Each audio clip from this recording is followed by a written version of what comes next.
That Kevin Show with Kevin McCullough. My next two guests come to us by way of one of the world's most popular television series right now, and it's not even on TV, the current season.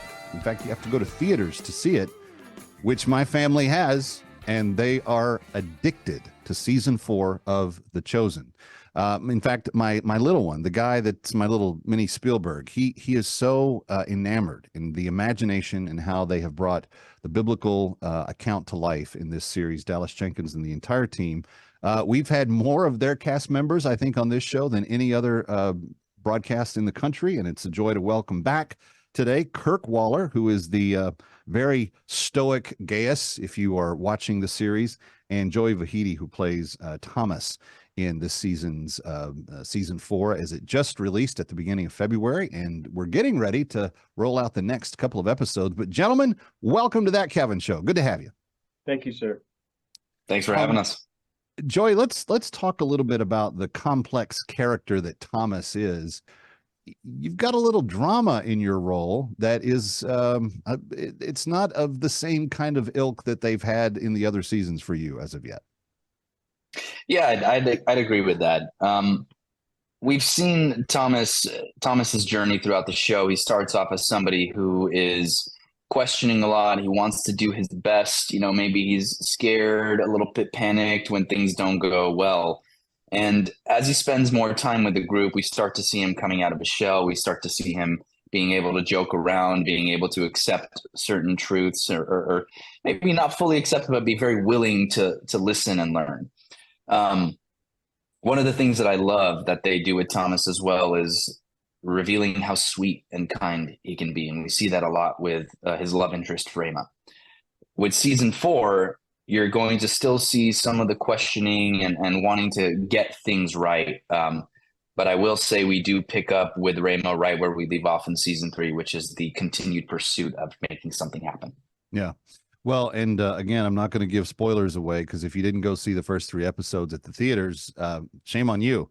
But Kirk, let me ask you, the rollout of the series this way, with several episodes at a time being released in theaters, it really is a different viewing experience. And I will say, from my family's perspective, who watched the first 3 seasons exclusively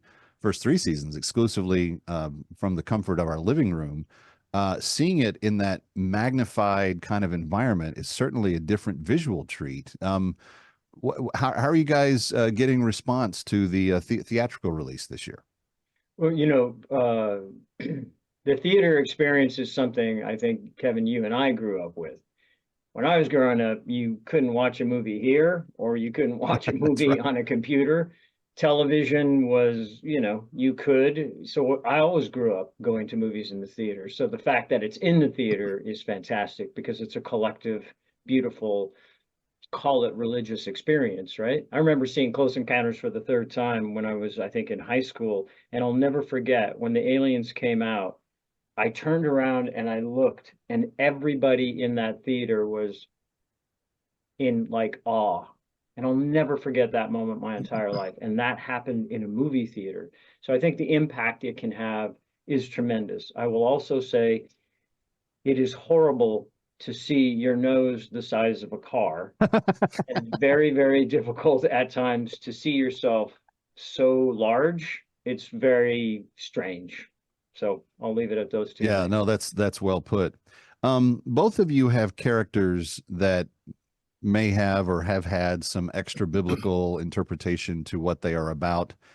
In fact, I don't know how much biblical content there is for the basis of your character, Kirk, in total, but it's kind of a summary character, I guess, if you can, of kind of what the Roman legion was all like, and what they were the pressure that they were under. But what is the kind of feeling on the set about this stuff that is a little bit extra biblical? Because I think one of the things that has The Chosen really working for its benefit is that your fans love how accurate it is, and that there is such great reliability in the message. And I'm not saying that they've taken any liberties with either of your characters that are, inappropriate to the telling of the actual story.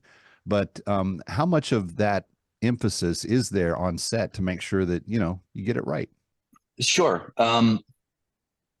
Well, a lot of people know the source material. A lot of people know what's said about certain people, but it's such brief passages. I think for Thomas in particular, he's mentioned maybe a couple of times in the New Testament. I know he's mentioned the most in the Gospel of John.